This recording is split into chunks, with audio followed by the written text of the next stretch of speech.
às vezes, por algum motivo, eu deixo de postar o Minuto com Deus. Às vezes eu posso estar viajando, às vezes eu passei mal no dia anterior, não consegui preparar a mensagem. E a mensagem é postada às 5 da manhã no meu canal do YouTube. E durante o dia eu posto mais 2 mensagens em horários alternativos. Mas quando eu não posto essa mensagem das 5 da manhã, quando eu acordo, o meu celular está assim, lotado de mensagens. Pastor, cadê o Minuto com Deus? Cadê o meu alimento? As pessoas falam assim. Eu estou sem me alimentar da palavra de Deus até agora, porque o Senhor não postou. E aí eu vou lá e libero alguma palavra, né? Eu sempre fiz isso não me custa nada. Mas eu fico pensando comigo, gente, as pessoas se tornaram dependentes de alguém que busque a Deus por elas. Quer dizer que se eu não postar o Minuto com Deus, a pessoa não terá a sua inspiração diária ali. Você tem que vencer isso. Você precisa ter o seu relacionamento com Deus. Você não pode viver do relacionamento dos outros. Você não pode viver do testemunho dos outros. Nossa, fulano é uma bênção. Fulano ora e todo mundo chora. Amém. Glória a Deus por ele. Mas e você? E você? Qual é o seu nível de relacionamento com Deus? Você não precisa querer imitar ninguém. Mas aí mesmo, na sua simplicidade, no seu entendimento, o Espírito Santo fala com você. Não tenha uma amuleta espiritual, tenha um relacionamento com o Espírito Santo. Amém? Glória a Deus. Louvado seja o nome do Senhor. E o salmista continua dizendo aqui no verso 3: dia e noite as lágrimas têm sido meu alimento, enquanto zombam de mim o tempo todo dizendo: onde está o seu Deus? Olha que situação. Meu coração se enche de tristeza, pois me lembro de como eu andava com a multidão de adoradores à frente do cortejo que subia até a casa de Deus, cantando de alegria e dando graças em meio aos sons de uma grande festa. É muito bom nós orarmos junto com a igreja. É muito bom cantar louvores no meio da grande congregação, junto com a multidão de adoradores. Eu amo esse negócio, irmãos, de congresso, de seminários, estádios lotados. Mas eu não dependo disso para adorar a Deus. Eu não dependo disso para cantar um louvor a Deus, para ter o meu momento de comunhão com o Espírito Santo. E você também não pode depender. Se puder ir, vá, faça parte, se envolva, dê o seu melhor ali, grite, se exalte. A gente fez isso tanto para time de futebol, para cantor aí que não é, que é gente igual a gente mesmo. Podemos nos exaltar para Cristo também. Mas se não houver uma multidão, o que eu vou fazer? A minha motivação para adorar a Deus, para entrar na presença de Deus, não pode ser a multidão. A minha motivação para entrar na presença do Senhor, para adorá-lo, tem que ser a simples presença dEle. Porque quando acabar a música, quando as luzes se apagarem, vai ser só você e Deus ali no quarto. Lembra quando Jesus falou em Mateus 6,6? Quando você for orar, entra no seu quarto e fecha a porta. Ou seja, procura um lugar de intimidade. Procura um lugar onde você estará a sós com o Pai. O salmista, ele estava triste porque ele não tinha mais aquele momento de adoração. Sabe quando você está na igreja e aí tem aquela atmosfera de adoração, quando está todo mundo com os olhos fechados, adorando. Alguns ficam assim, né, com o olho meio aberto, assim, observando. Mas na maior parte das pessoas há um sentimento assim de êxtase. A gente percebe a presença do Espírito Santo. Isso é maravilhoso.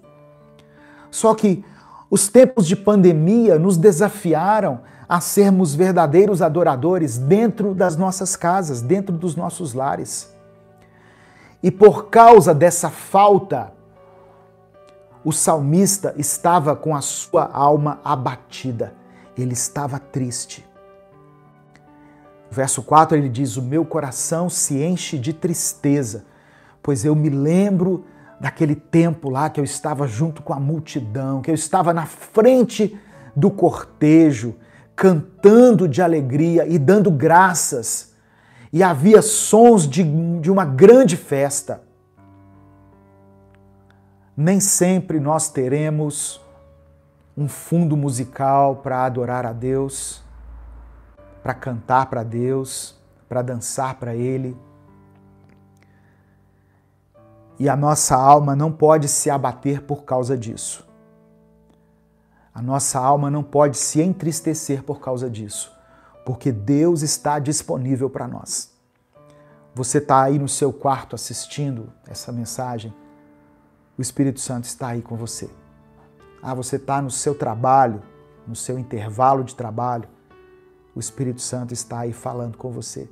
Você está dentro do ônibus com um fonezinho de ouvido, encostado aí na janela, cansado, talvez voltando para o trabalho. Você pode ter experiências com Deus aí onde você estiver. Quando Jesus foi crucificado, ele diz que o véu se rasgou. O véu que nos impedia de ter acesso a Deus, que nos impedia de chegar ao lugar, ao Santo dos Santos, esse véu foi rasgado de cima a baixo. Significa que eu e você temos livre acesso ao Pai, a qualquer hora, a qualquer momento, em qualquer lugar. O profeta Jonas orou de dentro de um grande peixe. Ele foi engolido por um peixe, né, porque ele estava indo numa rota que Deus não havia mandado ele ir, e ele foi engolido por um peixe, e de lá das entranhas do peixe ele orou a Deus, e Deus ouviu a oração dele. Então, não permaneça triste, abatido, desmotivado, desencorajado. Pode haver muitos motivos para você estar assim. Mas eu recomendo que você entre hoje na presença de Deus e peça para que Ele restaure o seu vigor, a sua alegria, a sua motivação. Às vezes, a vida nos dá alguns trancos. Às vezes, a vida nos proporciona algumas dificuldades. E naquele momento que você se depara com aquela dificuldade e você muitas vezes percebe que ela é maior do que os seus recursos, do que a sua capacidade, nesse momento você pode se entristecer. Mas enquanto você estiver triste, clame ao Senhor. A partir do versículo 9, Davi começou a orar a Deus. Ele disse assim: ó Deus, minha rocha, por que te esquecestes de mim? Por que tenho de andar entristecido, oprimido por meus inimigos? Davi se derramou na presença de Deus. Pastor, eu não sei falar palavras tão bonitas assim como Davi. Ontem a minha esposa estava orando aqui e assim, no primeiro momento que eu vi aquilo, eu fiquei rindo. O jeito que ela estava conversando com Deus, um jeito totalmente informal, Mas depois eu olhei e pensei, é isso. Isso é uma oração sincera. Deus não está nem aí para os nossos erros de português, para os nossos vícios de linguagem. Deus não quer saber se eu uso corretamente a concordância, né? Se o adjunto adverbial que eu usei na frase está gramaticamente correto. Deus não está nem aí para esse negócio, irmão. Deus entende você do jeito que você é, do jeito que você aprendeu a falar. E ainda que você não conseguisse falar, só de você pensar, antes que a palavra chegue à sua boca, Deus já a ouviu. Deus já ouviu o seu lamento. Deus sabe aquilo que se passa no seu coração. E para encerrar, no versículo 11, o salmista diz assim, olha, por que você está abatida, ó minha alma? Eu acho interessante aqui que o salmista conversa com ele mesmo. E como isso é importante. Conversar com você mesmo. Às vezes a gente passa de uma tarefa para outra sem nos darmos conta de que nós não estamos pensando corretamente. Não estamos ouvindo a nossa própria voz interior.